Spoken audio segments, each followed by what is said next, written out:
My name's Anisa. I'm a registered occupational therapist. I've been practicing now for 7 years.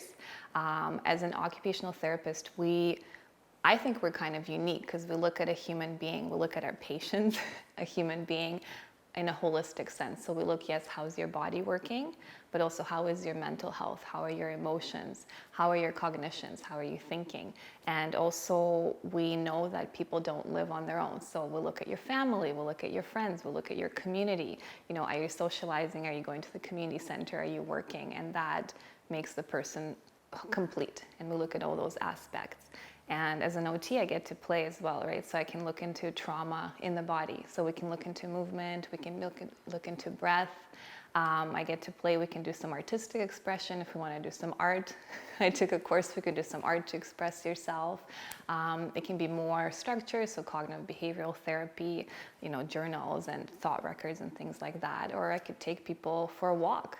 You know, we can go somewhere that's kind of scary together and conquer it together. And then part of the homework, you'll go on your own. I have a bit of trauma. I think all of us do, to be honest, you know. We just don't know it. So I've discovered I have some things from my childhood to take a look at. And my mom going through PTSD and like she has depression and anxiety. It got me into the mental health aspect of life and how it's so huge and it's so impactful. And I think and it's super interesting. I like working with people with mental health because I get to be with them. Like, I feel like it's such a deeper journey than working with someone that, you know, if you have a broken leg, that's great. We can work together. I can give you equipment. If you have mental health, I get to know you. I get to be your coach and I get to be on the journey with you. Mental health is a journey. And that's actually the biggest thing my clients are confused about. They think that recovery from mental health looks like this. You're going to go from point A to point B, and something to discover, it's actually like this. It's nice and slow. Yes, you're getting better and you might not see it. And it's a journey for the rest of your life. And a lot of it is acceptance. You know, these are my feelings, these are my thoughts, this is where I'm at right now. And that's okay.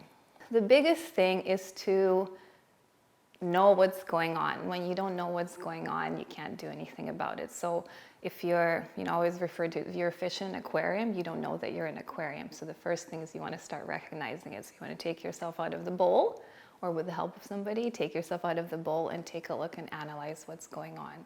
So I really like to look at trauma from a cognitive behavioral perspective. So how does it affect our thoughts? How does it affect our emotions? How does it affect our body? And how does it affect what we do?